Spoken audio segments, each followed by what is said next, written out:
Hello, everybody. I hope you all are doing very well. So am I. Guys आज का जो video रहने वाला है, ये एक ऐसा गेम चेंजिंग वीडियो रहने वाला है, जो आपके नवंबर 26 अटेम्प्ट में आपके chances of exemption and clearing the attempt को इतना हाई कर देगा कि no one can stop you. तो सर ऐसा क्या रहने वाला है आज के वीडियो में? आज के वीडियो में हम डिस्कस करने वाले हैं कि how to score 30 on 30 in MCQs.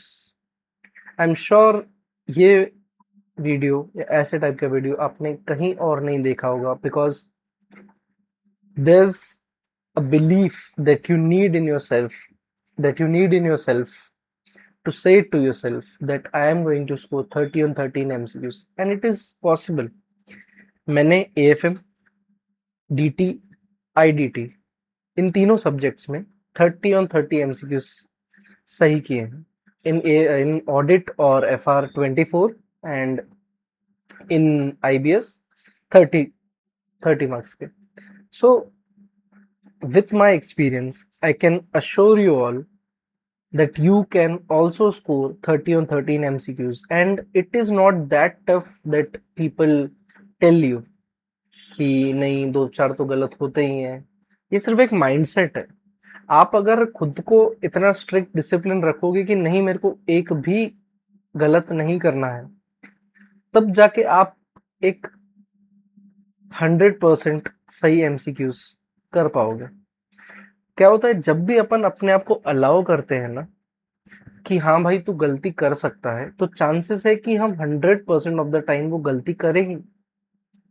For example, अगर मैं ऐसा सोचूं कि पेपर में मेरे को 100% तो चीजें जमेगी ही नहीं, ठीक है, मेरे को जमेगी 70-80%, तो पता है जब हम वो 20% चीजें पेपर में लूज करते हैं ना, तो हमको वो फील नहीं होता है कि हम कुछ लूज कर रहे हैं।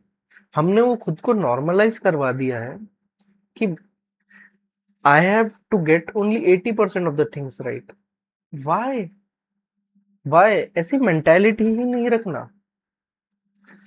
जब आप खुद को बोलोगे कि 80% ऑफ द थिंग्स मेरे को सही करना है और 20% को आप, मैं ये नहीं बोल रहा हूँ कि आप 100% हर चीज का 100% कर सकते हो, लेकिन अगर आपने ये एटीट्यूड रखा है कि 20% ऑफ द गलत होता ही है, उसके लिए क्या ध्यान देना, वो एटीट्यूड गलत है।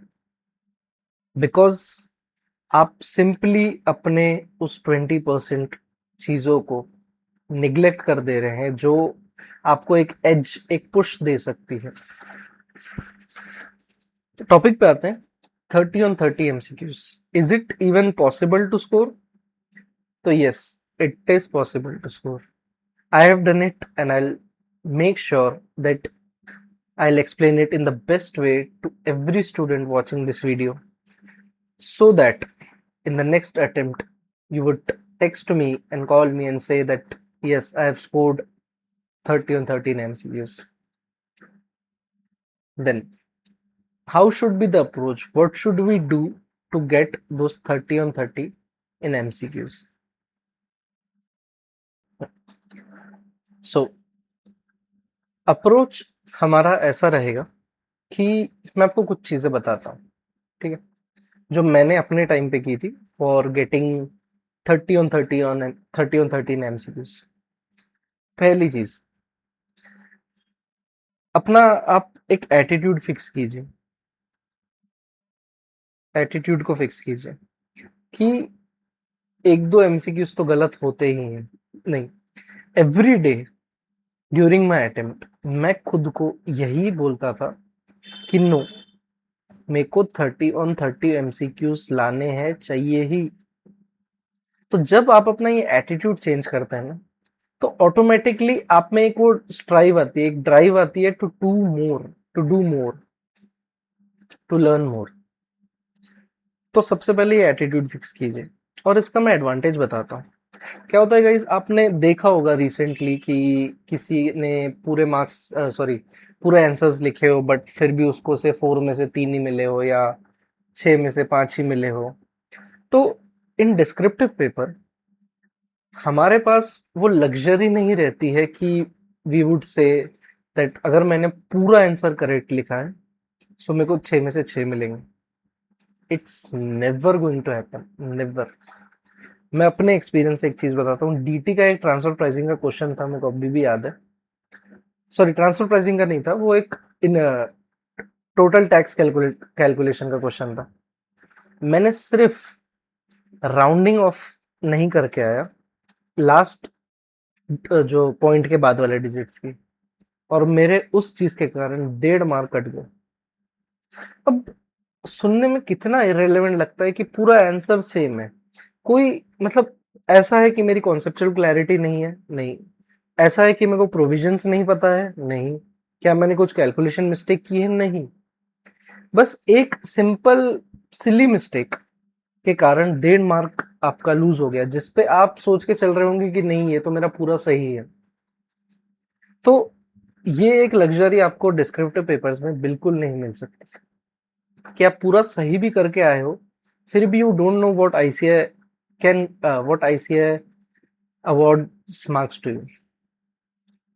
सो सिंपल उसका एक ही सोल्यूशन है कि हम एमसीक्यूज को अच्छे से टारगेट करें। ठीक है। अब एमसीक्यूज के एमसीक्यूज में 30 on 30 के टारगेट को अप्रोच करने के लिए सबसे पहले अपन ने एटीट्यूड सही किया। सेकेंड चीज, आप नो थिंग्स और चैप्टर्स शुड बी लेफ्ट। मतलब कि एमसीक्यूज को 100% करेक्ट करने के लिए आपको कोई भी चीज नहीं छोड़नी पड़ेगी। या कई स्टूडेंट्स होते हैं कि मैं एक चैप्टर छोड़ देता हूँ या 2 छोड़ देता हूँ। Not going to happen. क्योंकि एमसीक्यूज में हमने जैसे पिछले ट्रेंड्स में देखा है कि वो कहीं से भी कोई भी छोटी सी चीज उठा के पूछ देते हैं, जो कि होती काफी आसान है, लेकिन क्योंकि हमने पढ़ी नहीं है तो हम कुछ नहीं कर सकते उसके बारे में। तो एक चीज का ध्यान रखना कि आपको छोड़ के मत जाओ। For example, it is a good approach to work 100% on the 80% stuff, ठीक है, which is more important rewarding.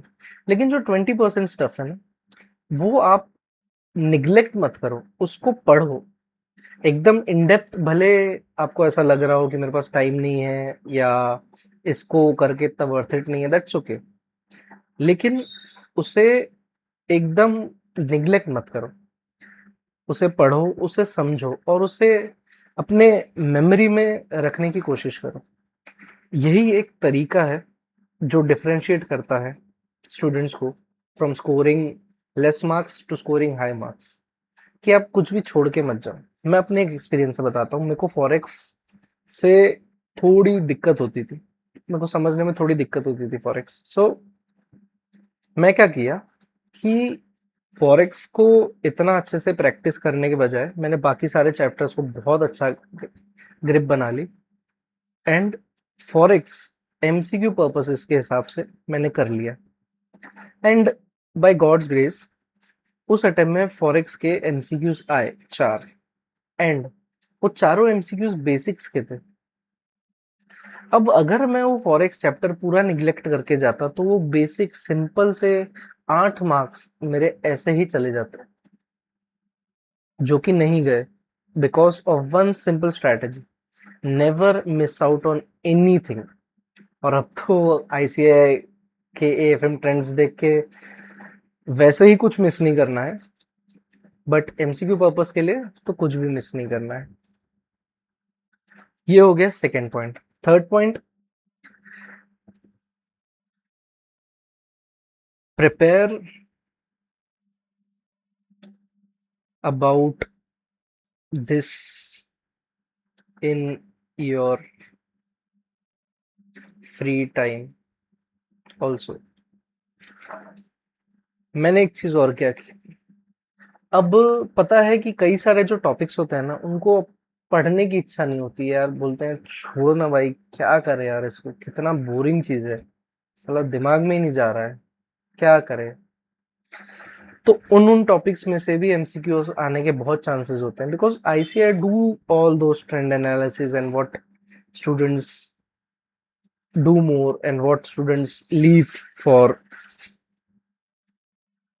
अब आईसीआई उसमें खेल सकती है, तो उसके लिए मैं क्या करता था कि जो भी टाइम मेरे पास फ्री रहता था, फॉर एग्जाम्पल खाना खाना है, कुछ भी करना है, वॉक करना है, रनिंग करना है, जिम जाना है, तो मैं क्या करता था, मैं सिंपली वो पीडीएफ रखता था अपनी बुक्स का, और उन पीडीएफ्स को, उन कंटेंट का जो मेरे को नहीं जमता है या जो मेरे को पढ़ने की इच्छा नहीं होती है, मैं तब पढ़ लेता था। ठीक है।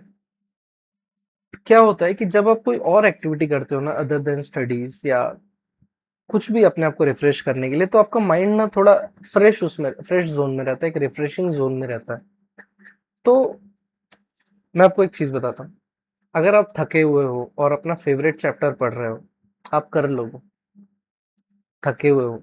लेकिन अगर आप थके हुए हो और आप अपना एक लीस्ट फेवरेट या नॉट मच फेवरेट चैप्टर भी देख रहे हो, तो आप नहीं कर पाओगे, because it is how our brain is designed.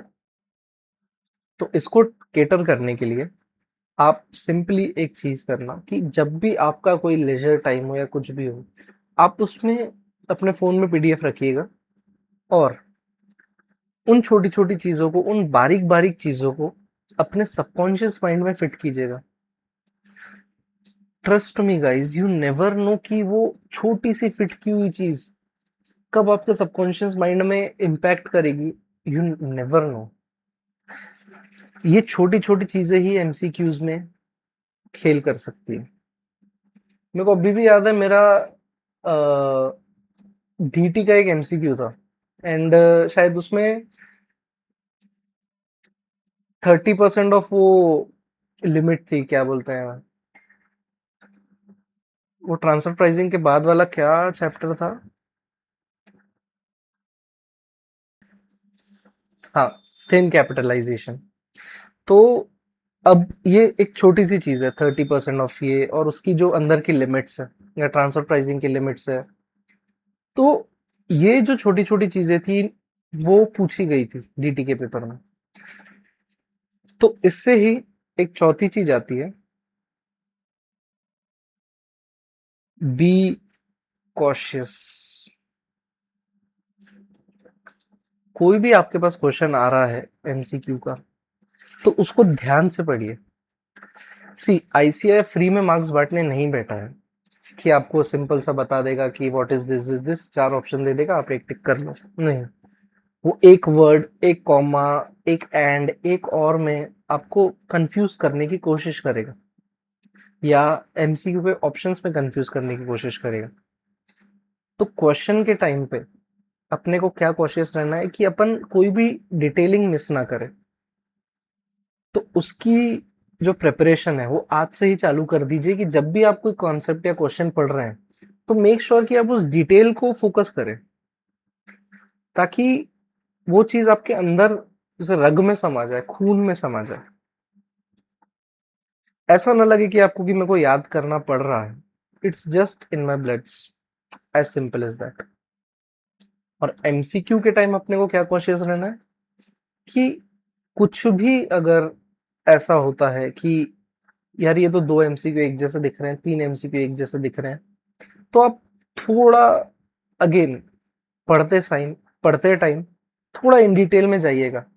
आपको ऐसे रट के याद नहीं रखना है, ये आपके सबकॉन्शियस माइंड में फिट होती जाएगी चीजें, ताकि जब आपको जरूरत पड़े उन चीजों की, तो वो चीजें ऑटोमेटिक आपके माइंड में क्लिक होगी। आप एक बार ट्राई करना, you will definitely feel what I am saying. So be cautious while attempting the MCQs. इससे रिलेटेड एक और चीज, गाइस, आपने काफी सारे लोगों को बोलते हुए सुना होगा कि एमसीक्यू को निपटाओ, खत्म करो, मेन पेपर पे आओ। मैं आज आपको एक डिबेटेबल चीज बोलने वाला हूँ, and I know 90% of the लोगों को ये चीज अच्छी नहीं लगेगी, but I am saying because me and one of my friends have proved this thing in our attempt, that's why I am saying it. Trust करना गाइस। हमेशा हमेशा अपने एमसीक्यूज को पूरा टाइम दे, भगाए नहीं। जब जब आप एमसीक्यूज को पूरा टाइम देंगे, तब तब आपको एक वो थोड़ा सा एज, एक थोड़ा सा क्लैरिटी मिलेगा to solve those MCQs and make them correct. ये चीज उस टाइम पे वैलिड नहीं होती अगर आपको कोई एमसीक्यू, कोई कॉन्सेप्ट आता ही नहीं है। तो अगर एमसीक्यू नहीं आता है तो आप उस पर टाइम मत दीजिए। लेकिन अगर आपको ऐसा लग रहा है कि यार अगर मैं इसके बारे में 1 मिनट सोचूंगा तो शायद जम जाए मेरे को, तो सोचना, ट्रस्ट में। मैं आपको एक चीज बताता हूँ, अगेन अ बिट कंट्रोवर्शियल। मैंने मेरे एमसीक्यूज को 35 से 40 मिनट्स दिए थे, जबकि हर कोई बोलता है कि 20-25 मिनट्स में एमसीक्यू खत्म करना चाहिए। I don't believe that. और मैंने खुद के अटेम्प्ट में भी ये गलती बिल्कुल नहीं की। अगर मैं 20 से 25 मिनट में करने जाता तो मेरे माइंड में एक प्रेशर रहता that I have to make it correct in 25 minutes, 20-25 minutes, which is not possible यार। आप 11th-12th या बीकॉम के एमसीक्यूज नहीं सॉल्व कर रहे हैं, आप आईसीआई के एमसीक्यूज सॉल्व कर रहे हैं। So if you want to get those MCQs correct, you have to be vigilant, and being vigilant requires some extra time.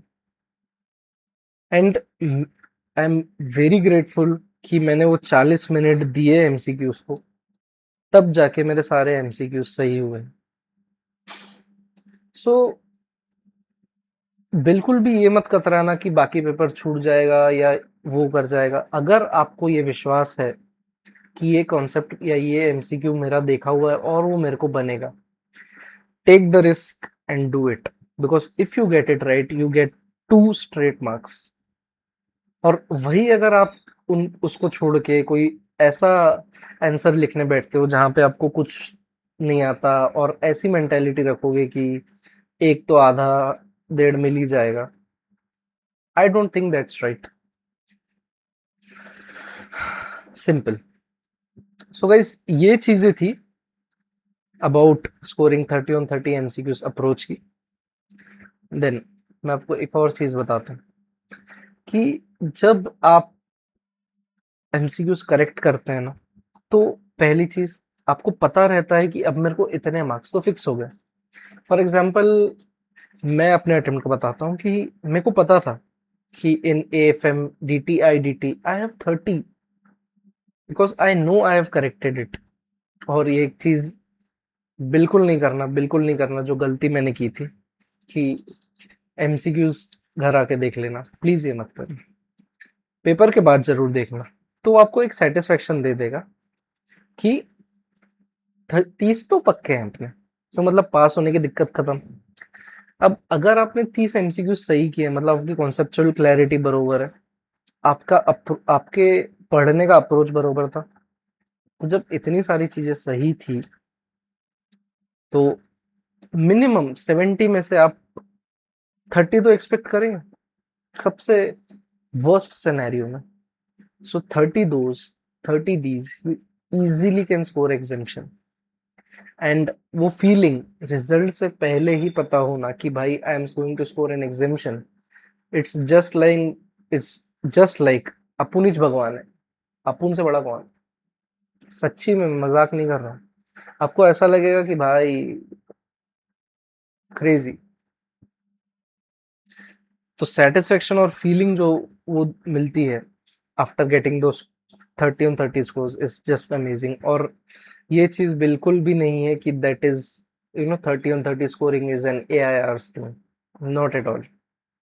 मैं एआईआर नहीं था, और मैंने ये चीज देखी कि बहुत सारे लोग ये बोलते हैं कि 30 on 30 तो एआईआर्स के आते हैं। नहीं, आप अप्रोच सही रखो, आप हर चीज को पढ़ो, कोई भी चीज छोड़ो मत, हर एक कॉन्सेप्ट को समझो, तो फिर क्यों नहीं मिलेंगे आपको 30 में से 30 यार। इतना पहाड़ चढ़ने जितना डिफिकल्ट नहीं है, बस माइंड में लॉजिक्स फिट होने चाहिए। That's it guys, I hope this video is helpful for you, and share कीजिए उनके साथ जो ये सोचते हैं कि एमसीक्यूज बहुत टफ होते हैं या वो उसमें मार्क्स स्कोर करना इजी नहीं है। हर उस इंसान के साथ शेयर कीजिएगा जिन्हें आप एक सक्सेसफुल सीए रिजल्ट देखना चाहते हैं in the November 26 attempt. Like, share, and subscribe, guys, and that's it. Thank you.